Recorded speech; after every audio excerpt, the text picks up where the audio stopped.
We are a little bit behind, and that's okay. It went okay yesterday. We stayed a little bit behind as long as we've got live speakers. We do have a remote presenter who I'll contact to let them know we're just a little bit behind.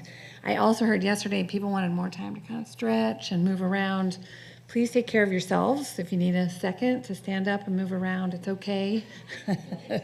But don't all one get up right now because we do have Amanda Hutchinson coming up. And then we'll take a little break, okay? Okay, Amanda, she's all ready to go. Amanda is here from Oklahoma. She was the business analyst for Oklahoma's Developmental Disability Services, where she oversaw continuous improvement initiatives and project management. Last November 24, Miranda became the program administrator, where she manages the training department and Oklahoma's DD Services innovation and continuous improvement efforts. She developed and launched a remote support and enabling technology program that she's going to share with you. And today, this is the best line, Oklahoma's goal is to become a no-wait state. And so she's going to talk to you a little bit more about that. Thank you, Miranda. Come on up.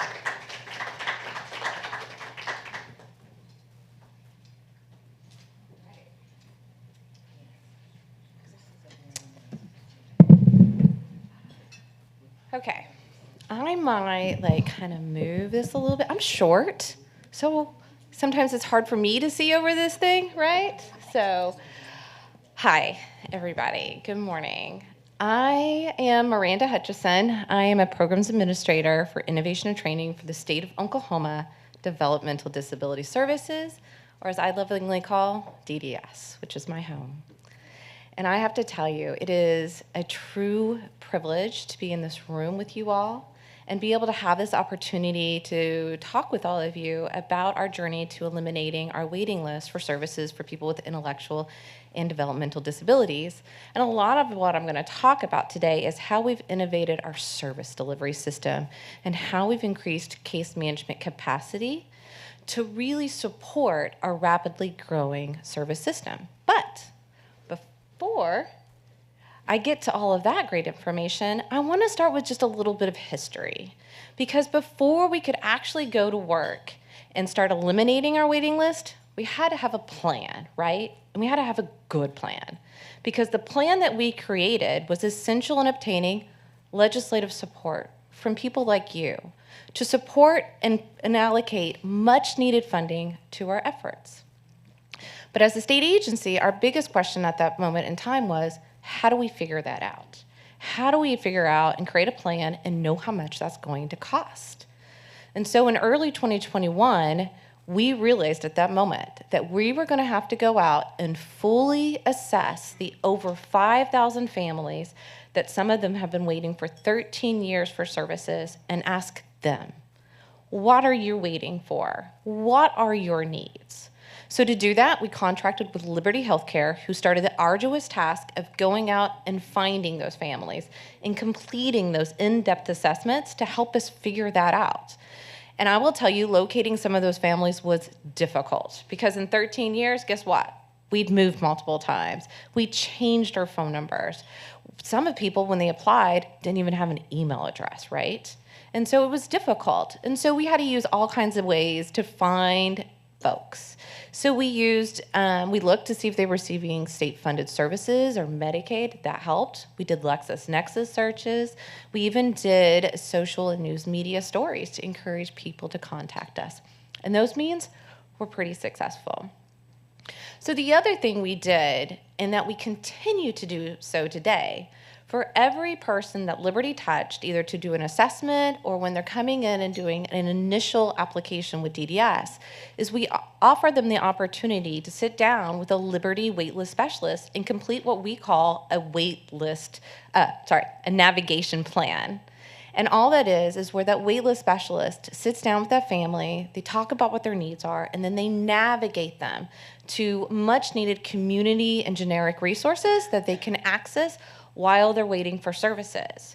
And we did that because we didn't want to touch a family and then walk away and leave them empty-handed without anything.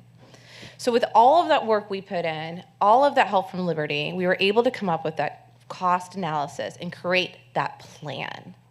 And that plan also included much needed provider rate increases. And all of that ended up being in this historic moment in the state of Oklahoma that I want to share with you today.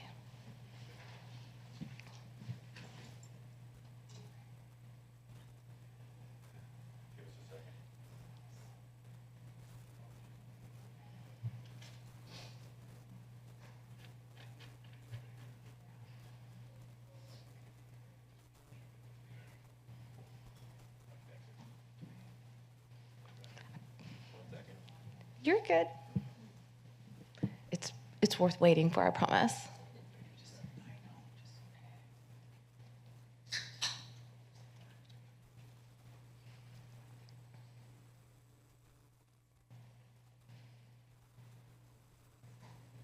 This sound.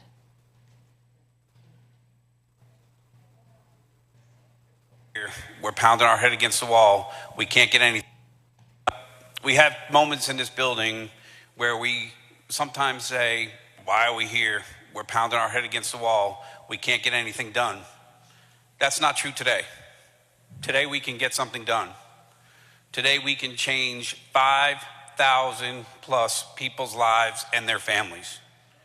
All of you can press that green button today and be proud that you have just helped 5,000 plus people and their families, and many of them have been waiting for 13 years. 13 years. So there's a child right now that was born with an intellectual developmental disability that is asking you for help today that is 13 years old. 13. I have a personal family member who will benefit from this, from doing this. My grandson is wonderful, but he struggles every day. This is a moment, and I said this in committee, but it bears repeating. This is a legacy moment for the state of Oklahoma and for everyone in this chamber. I would appreciate a yes vote, but more than that, I would appreciate some compassion for all these people who have waited for so long. With that, Mr. President, I yield. Chair is preparing to close. Close the roll. House Bill 4466, having received 44 aye votes and 0 nay votes, I declare the same to have passed.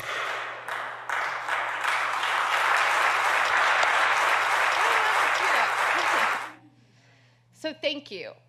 Thank you to our legislators for doing this, to Senator Rosino.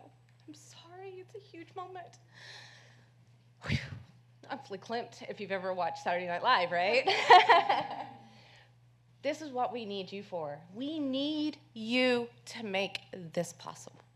So thank you for being in this room today, to being part of this movement, and supporting agencies like us.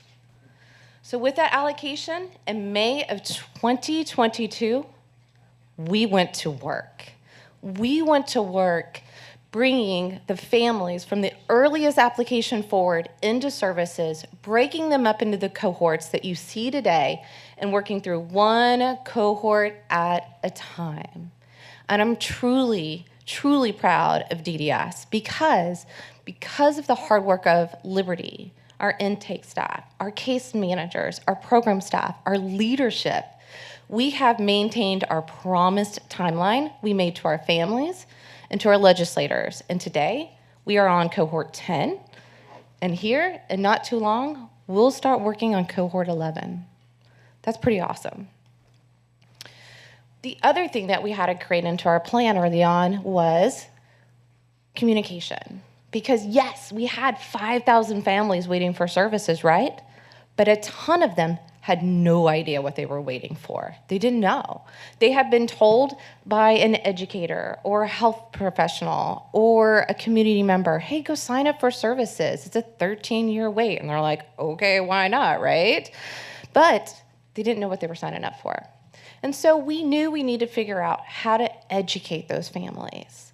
And that's what led to the creation of our regional family events. And we've had 28 of those to date. And that's where those families and their loved ones can come and sit down with a DDS person to meet providers, ask questions, learn about different service options, and know what the eligibility process will be like for coming into services.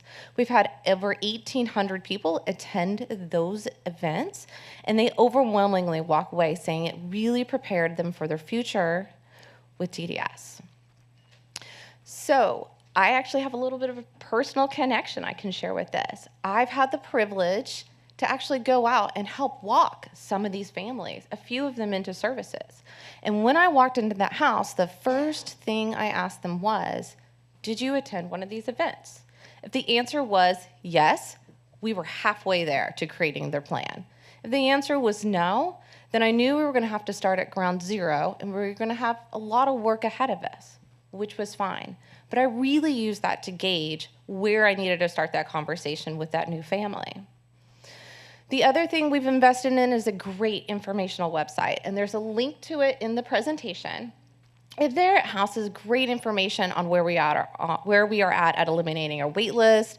It has information about our eligibility processes and our different services. And so everybody visits that for great up-to-date information. And then we've been able to start doing some newsletters out to our families just to tell them what's going on at DDS to keep them informed. So here's just an example of one of those documents. This one's probably our most popular and what we pass out at every single one of our events.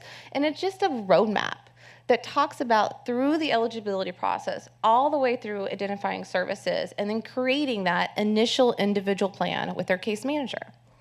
And then here on the left side is just a service explainer document that they can read through that talks about how services work. There's a screenshot there. And then on the other side here is a screenshot of some of our service explainer videos. These are all less than 2 minutes and incredibly easily digestible. But with all of this, of course, we're bringing people into services, right? All these people are coming in and we're going to serve them. But the other thing that we had to consider is we had to make sure we had services available to provide them, right? You don't want to bring a bunch of people into services and then we create what we call a second waiting list. We didn't want to do that. So we made key investments in these different areas. And I'll go through each one. So the first is our DSP Plus and Call to Care, which is all about recruitment and retention of direct support professionals.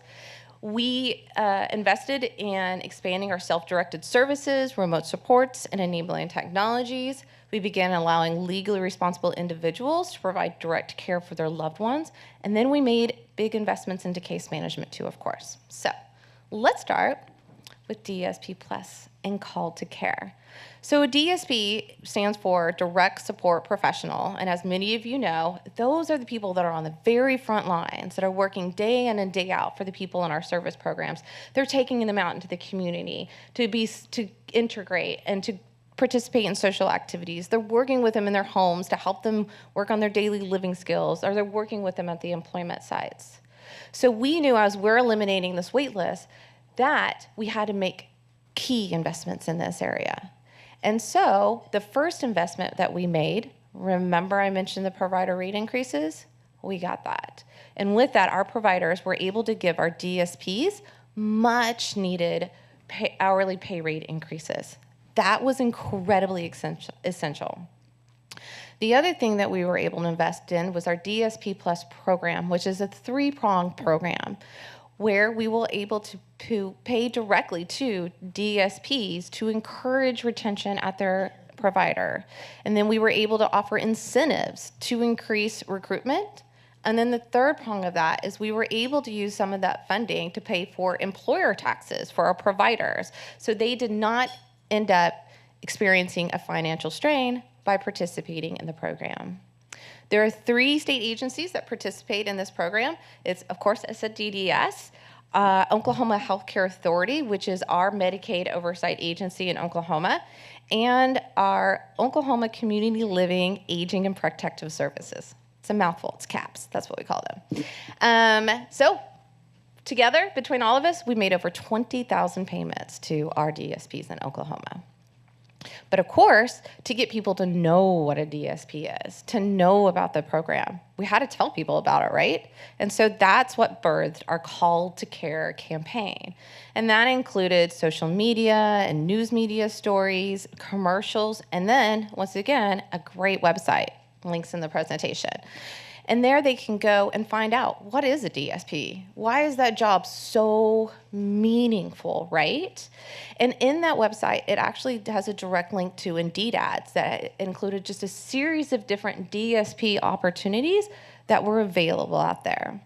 To date, we have had over 67 million impressions to that website, over 400,000 clicks, and 50,000 of those clicks that we've received were straight to those Indeed.com ads. So we're pretty happy with that. But of course, the big question is we needed to also ask our providers, because we love our data, right? And we had to ask them, was this meaningful? Did this help you? And they told us, yeah, it did. 57% said that it really did help with recruitment and retention of DSPs. That was essential. 74% said it helped with morale. We all know that's what leads to great job satisfaction, right? And then we asked our DSPs, qualitatively, what did this mean to you? And they told us, look, that extra money helped me catch up on my bills. It helped keep me from getting my car towed. It helped me to pay for that large expense, like my air conditioner going out. And if you live in Oklahoma, you need your AC, right? And it also helped to pay for special occasions like child's birthday parties or what might be. So that was the meaningful part of the program for us. But not only did we have to invest on the provider side, but to support them, we also needed to expand the use of our self-directed services. And some of you guys have heard about this. And this is really just a service model where the person or their chosen representative is responsible for their budget within our policies and our rules. And within that self-directed service, they could choose to self-direct their own direct support person, which means they're responsible for hiring that person, for managing that person. And them taking on that responsibility took that off of our providers. And that was really helpful too. The other thing we can do with self-directed services is pay for a variety of different goods and services. So those are like specialized equipment, specialized camps. They can go use it for exercise classes, music therapy, whatever is needed to help support that person's goals and outcomes. So I have a video I want to show you really quick that illustrates self-directed services. One more time. You can do it. You've got this, Can bud. you do it? Big stretch, bud. Big stretch. Whoa. Okay, try hard. Oh. Do you want me to tell the story? I know it's sad, but it will be better. Okay? Yeah. Okay. Maybe it will help somebody. When he was 18 months old in 1989, I received a telephone call. The call of Mom never once. Your child has been in an accident. They had prepared us for the worst, but we held out hope. It was really, really hard. We tried to do our very best. We maybe didn't do everything right, but we sure tried. And it was because of Jason, and we could see the progress that he made, that we kept going. And we keep going today because Jason. Jason is a person that loves. He loves everybody. He doesn't meet a stranger.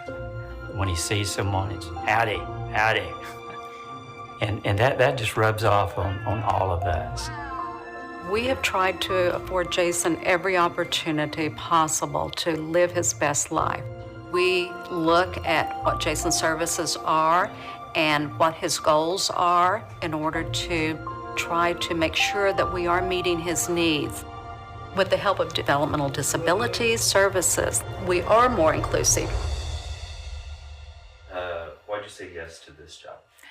Gosh, it really was Jason saying yes to me about this job.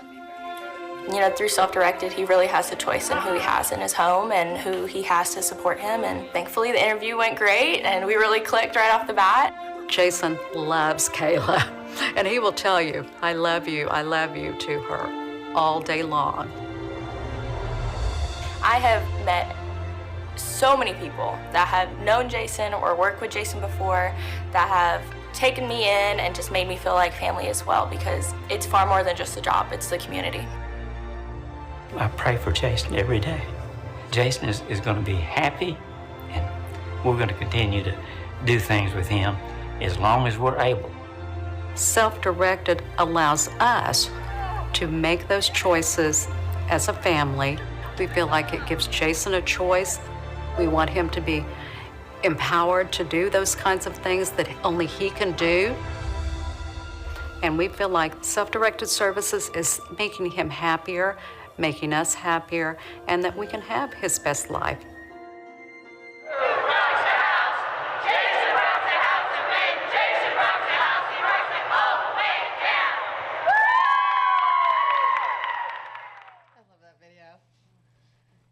It's a good one. So, but we had to tell people about self-directed services, right? So for every single new family that comes into services through the eligibility process, they're introduced to self-directed services. And they're provided with the information so that when they are assigned that case manager, they're ready to have that conversation about self-directed services. We have great videos like this. We have information on our website about self-directed services. We've had webinars, provided in-depth learning opportunities, and we actually got to have a few self-directed specific events so people could come and learn and sit down with professionals and meet vendors about self-directed services. So all of that work has resulted in going from just over 100 families in Oklahoma self-directing to more than 1,100 folks self-directing in just the last 3 years. So let's talk about legally responsible individuals. So this one is a little bit of a hot topic across the nation. And so a legally responsible individual is somebody that is legally responsible for another person, such as a parent or a step-parent of a child or a spouse of an adult person. So in Oklahoma, while we're eliminating this waiting list, we discovered that we are serving more children than we have ever served before. And we serve people from the ages of 3 and up. So while we were at a 13-year wait, right, somebody at the age of 6 would apply for services, and then they would start entering services at the age of 19 or 20 when they're an adult. But that's not the case in Oklahoma anymore. People are applying for services at the age of 6, and they're starting getting services at the age of 7. That's a big difference, right? And so we were talking with our parents, and we learned that a lot of them just wanted a few hours a week of direct support services to help support their kiddos after school and on the weekends. However, our provider agencies found it incredibly difficult to go out and find a DSP that was willing to work just 15 or 20 hours a week. Because why? They wanted 40 hours. They wanted full-time employment. Of course they did. Everybody does. Even our families that were self-directing were having problems. And so we started listening to them. And our parents came to us and they said, look, I want to be the paid direct support person for my loved one. And we were like, okay, let's look at this. And so we started talking to our families. We met with our stakeholders. We talked with other states, and we learned a whole lot about what it means to be a legally responsible individual. And there's actually a lot of advantages for allowing this. One, that caregiver knows their loved one. They know them better than any other external caregiver could ever know that person. That parent or that spouse knows that person, and they are more flexible and reliable than any other external caregiver, right? They're not going to just suddenly quit. They're there. It increased family unity, and then also it helped to reduce some of that financial strain that those families experience with having a child that has a disability. And so we heard this, and actually, I have a personal experience with this as well. at the last regional family event, I sat at a table as a DDS representative with two moms. One was a mom of an 8-year-old and the other one was a mom of a 10-year-old. And they told me about their struggles. They told me about how they couldn't keep employment, not even part-time employment, because the school was constantly calling and they had to keep picking their kid up. Or they had doctor's appointments and they just could not maintain employment, would put an incredible strain on that family. And we heard that in DDS. We heard that, and we agreed with them. So in February of 2025, we began allowing legally responsible individuals to be that paid direct support person for their loved one. Today, we allow it with a caveat. That family has to complete what we call an assessment with one of our state office folks. And that assessment is really looking to make sure that their loved one meets what we call the level of extraordinary care.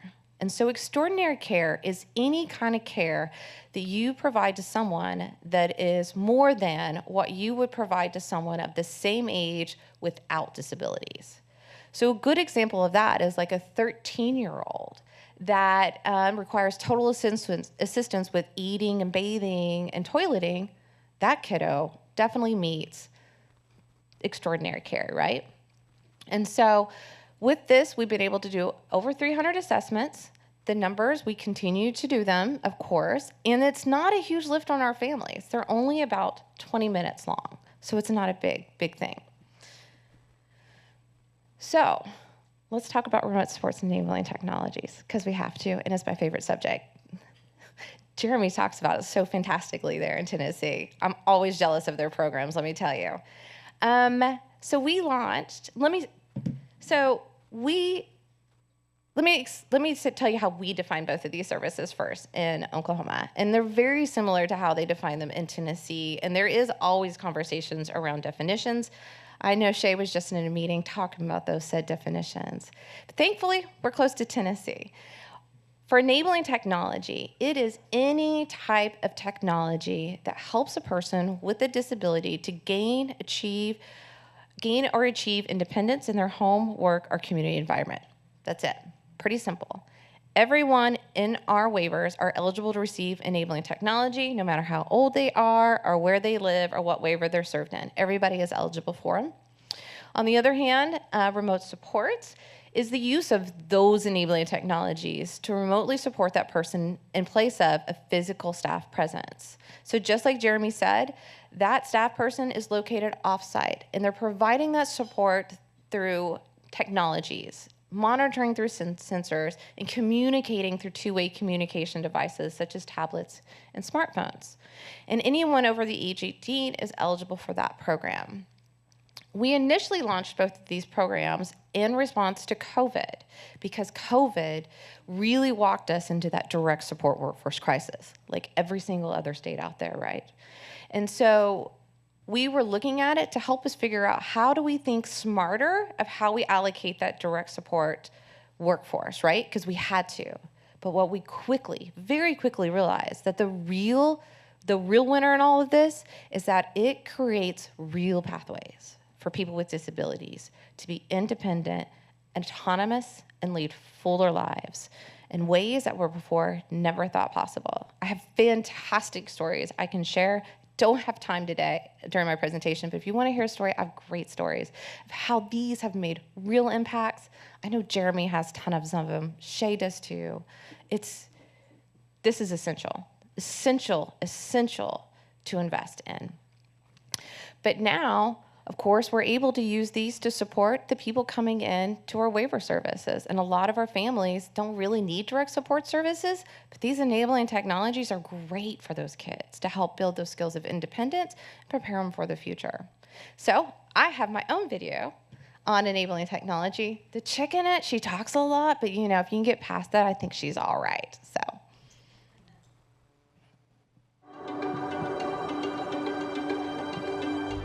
When people think of technology, they often think complicated, stressful, or a steep learning curve.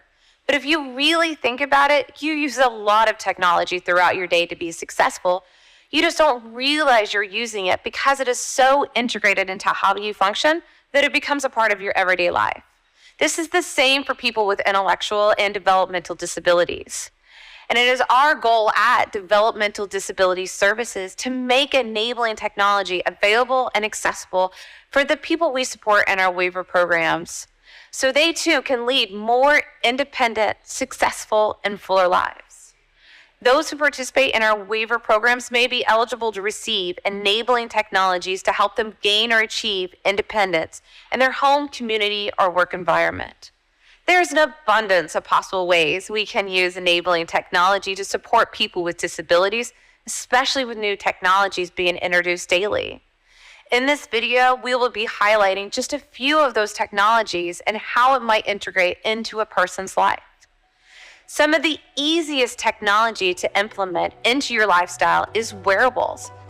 Smartwatches with built-in applications and sensors can monitor oxygen, heart rate, and can send alerts to caregivers when it senses seizure activity. These simple devices can help reduce reliance on 24-hour support, as well as ensuring health data is recorded so it can be shared with healthcare professionals. For those seeking increased independence in their local communities, we recommend mobile personal emergency response or MPERS devices. A caregiver can be contacted at the push of a button in case of an emergency or a support need while out. There are many technologies that can help a person safely live independently in their own home.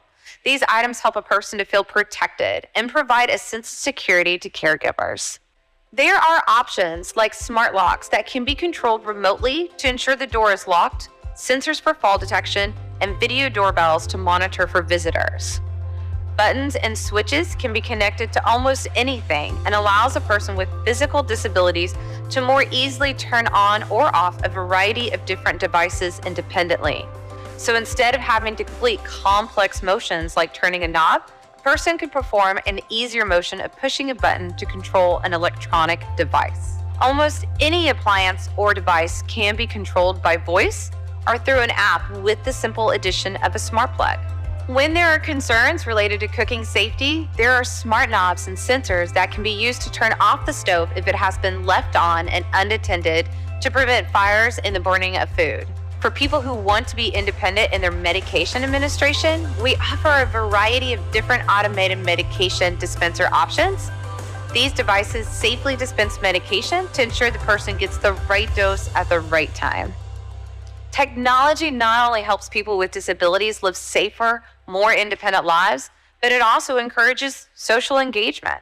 Simple adaptations to gaming controls or the consideration of cognitive accessibility and online programs can increase opportunities for socialization for people with disabilities with their peers. There is cognitively accessible desktop software available called the Scissortail Companion. This software simplifies the use of computer functions such as email and the internet browser. It makes connecting with online courses and social groups a snap. For the gamer, there is a large variety of tools that can be used to adapt Xbox, PlayStation, and other gaming devices, so a person with disabilities can more easily participate in this favorite pastime and socialize with their online peers. Waiver Services will pay for the adapter controllers, but we cannot purchase the game console itself.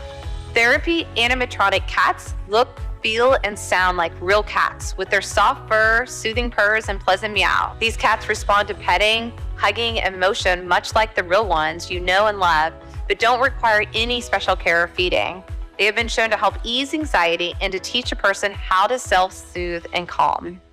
As stated in our Technology First commitment, we are dedicated to ensuring people get access to enabling technologies that work for them.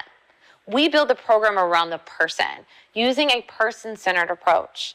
Since the introduction of enabling technology, we have seen how it is affording people with disabilities new opportunities for independence, self-sufficiency, and autonomy that was not possible before. We are closing the digital divide one person at a time. To quote the IBM training manual, for people without disabilities, technology makes things easier. For people with disabilities, technology makes things possible.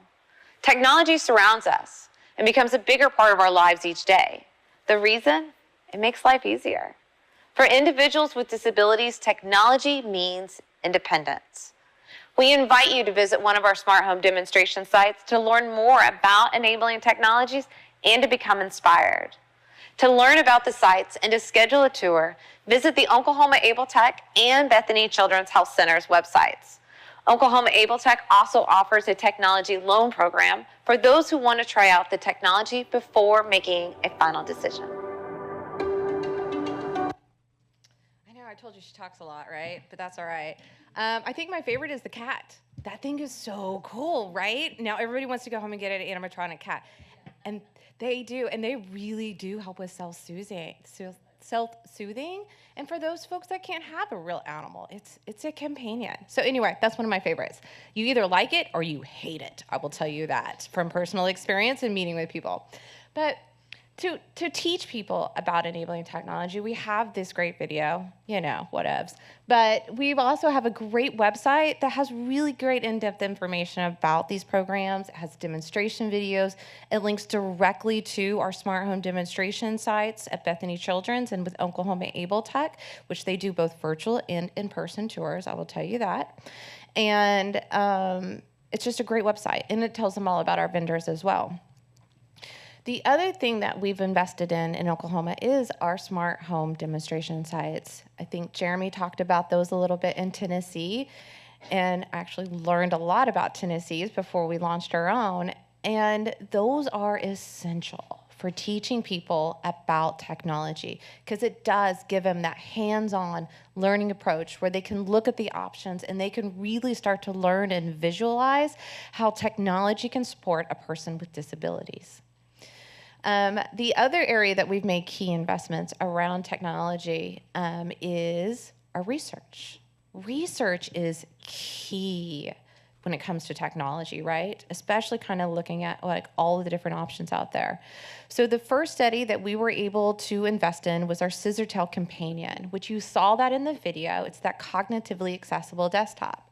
And with our partners at AbleLink, and with our Developmental Disabilities Council and the Oklahoma State University Center for Developmental Disabilities, we were able to look and put that program with laptops into the hands of some of our folks and see if it really did help them to increase their digital skills, which are so vital to today, right? And to see if it helped increase opportunities for socialization during COVID. And it was a great success. Our second study we've been able to invest in is called Wearables for Wellness. And we are partnered with our friends at KU, with Shay and her team, Oklahoma State University, our Developmental Disabilities Council, and Oklahoma Able Tech. And there we've been measuring the accessibility of health-related wearables for people with intellectual and developmental disabilities. And the data for that will be coming out soon. I can't wait to see it. I know Shay's excited as well. And it is a first of its kind study in the US. So that is really going to help set the future of how we look at these wearables. And then, thanks to a wonderful, generous grant from the Oklahoma Department of Education that we received, here in the next fiscal year in July, we'll be able to start our third research project, which we're calling Future Ready. And we're partnering with that with Oklahoma Able Tech and Oklahoma State University again. And we will be matching transition-age youth with enabling technologies that work for them to help improve adult employment outcomes. We're very excited for that three-year study that we're ready to launch. But the big question is, after I talk about those amazing services, right, is, did it really move the needle? Did it really, really do what you needed to do? Guess what? It did. And I have the data. So back in December of 2023, we started requiring that our case management staff complete a quarterly survey to tell us if they have people on their caseload that they're supporting that is having difficulty locating a service provider. And it's a provider of any type. It could be a therapy provider, a direct support provider, employment provider, whatever it might be. So, as you can see in the blue chart here, back when we first started measuring that in December of 23, 38% of our case managers were struggling to find providers. That number today is down to just 14%. So we've moved it. Thank you. This is a lot of work right here. Then we also, well, what about on the direct support workforce? How did that help them, all of those investments? Well, when we started measuring it, we had 150 people in our programs. And remember, when we measured it in 23, we only had about close to 6,000 or so people in our programs. We had 150 people that could not find a direct support provider.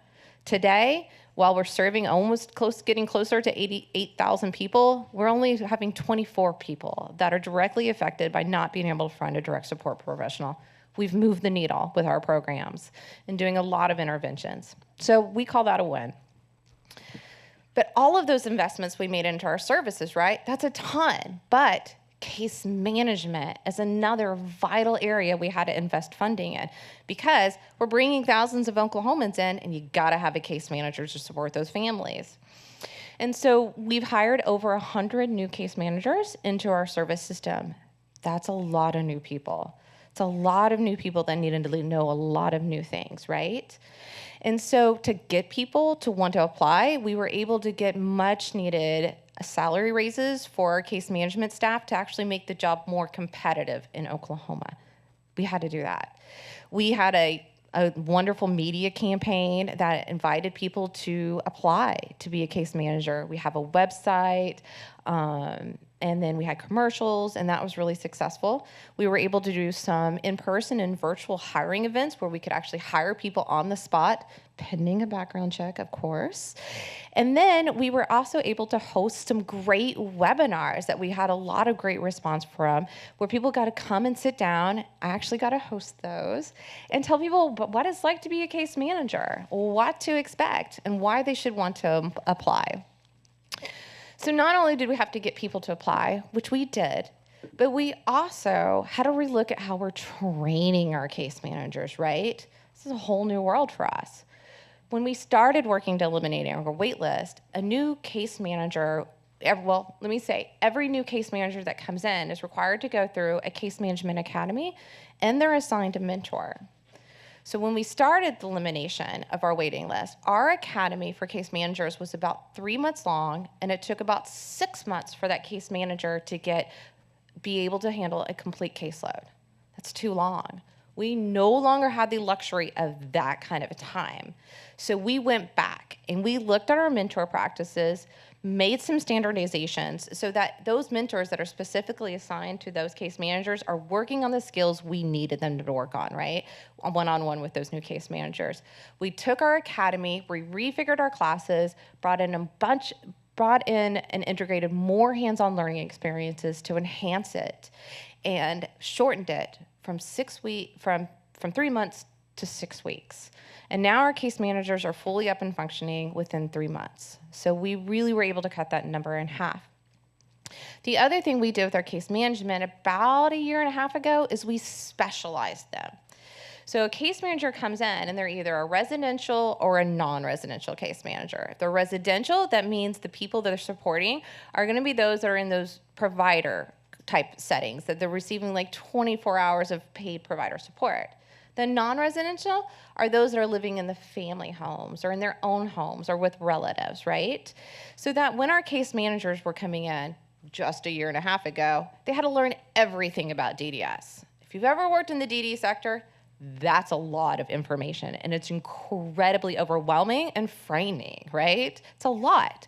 So we specialized them so that they were focused in the areas where they needed to know, and then as they've been with DDS, they've continued to pick up and learn the rest of their programs. But we didn't want to overwhelm them with everything at the beginning. That has been really successful. And then the other thing we've spent a lot of time on is relooking at our case management processes. We had a lot of places that had rework and duplication and waiting times and doing stuff we didn't need to do. We had old processes. And so there are 4 of us. We meet on a weekly basis, and we have a series of different projects and items that have been assigned to us to streamline those processes. We've done a ton of stuff in the last 2 years to really make processes work better for both case management and their families, and we continue to receive suggestions all the time. It goes into our project plan, we add it in there, and we work through everything. So that's been really great and successful. But we couldn't do this work without our partners, and I want to mention them, and this isn't even all of them, we wouldn't have got that allocation funding. We wouldn't have that amazing day where Senator Paul Rosino was able to get all of those yay votes, right? Without the support of our partners who are out there advocating at the Capitol, talking with families, talking with their legislators, and helping us get that funding as well. And so we thank them for their help. So if you guys are ready to walk down this road with us in Oklahoma, you got to make sure you're walking with these guys as well, because you can't do it alone. So everything that we did, it worked. Thank goodness it worked, right? It worked. And our legislature agreed. And they allocated us more funding in May of 2024 to continue our work and gave us enough funding for another set of targeted provider rate increases for our direct support professionals, which was essential. We are now serving over 2,300 new people in our service system. We have taken our waiting list from 13 years to just 1 year. And if all of the work continues as it has been, which I 100% believe it will, we will eliminate that waiting list by this time in 2026. Let me tell you, from where I stand, when I started as a case manager in 2002, so yeah, I'm dating myself, I did not know that here in this room, I would be standing here and having this opportunity to talk about what we were able to do in Oklahoma. You have no idea how much of a pivotal, meaningful moment this is for me today. So thank you guys for inviting me to be here to do that. In Oklahoma, we were able to go from a state that said no, and I'm sorry, to a state that says yes, and let me help you. I mean, you can't get more meaningful for that. So thank you, everybody.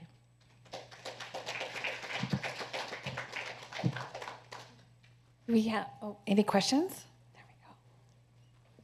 No questions. Did you not get the memo? No, I'm just kidding. Yeah.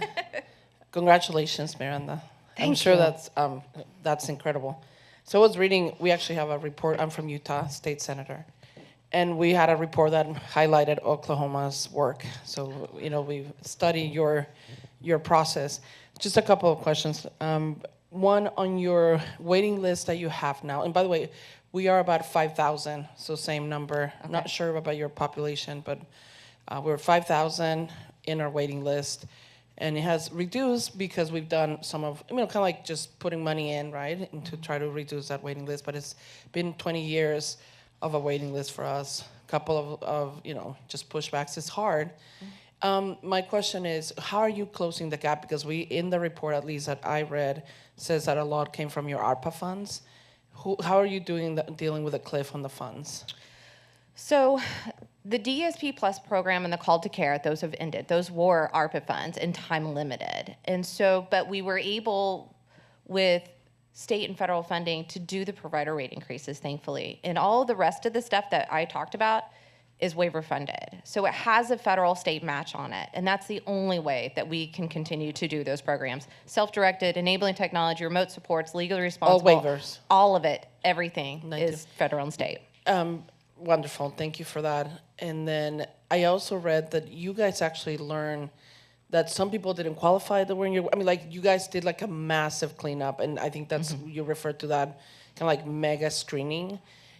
Curious about love, one of the questions I had, I don't know, you were not here yesterday, but one of the questions I had yesterday is this workforce development, right? So one is your rates. Whatever you pay them, it's not enough. And it's never going to be enough. This is a job of love, right? Like you're doing this because you love people. But trying to understand your, for example, 3-month training on case management, for example, wonderful. Are those universities, higher ed, helping you guys, or is that through your agency pushing all of that training to get them like skill set ready? It's us. We do it. Yeah. And then then you ever consider higher ed helping into credentialing them to actually elevate their, for future workforce development? I have not been personally part of those discussions. I believe we've had those discussions in the past, but we're not currently talking about that. But we've always been looking at how do we improve our academy and how do we really improve our learning, our case managers.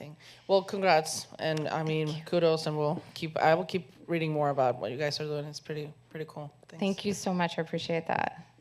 Let's do just one more question, and Miranda will stay after because we are about 25 minutes behind today, and I want to make just a quick announcement before we break. Thank you so much, and congratulations. I'm from Kansas, and we've got about over 9,000 on our wait list. I would be happy if people could get services within 5 years. I would be ecstatic with that. I know, right? Yeah. So I really like what you were doing with your case management. So one question I had, are your case managers directly working for the state, or they're working for separate providers? We are extremely lucky in Oklahoma that we are state case management. So they are state employees. You are lucky. It is a huge, I know, I see everybody's It's state. huge. Yes, it is, that removes like a huge barrier for us. So It we does. control their training. Yeah. We control all of that. Absolutely. Absolutely. Yeah. Yeah. All right. Well, that answers everything else. Thank you. Thanks, Miranda. Thank you, Let's give everyone. Miranda a hand. Amazing.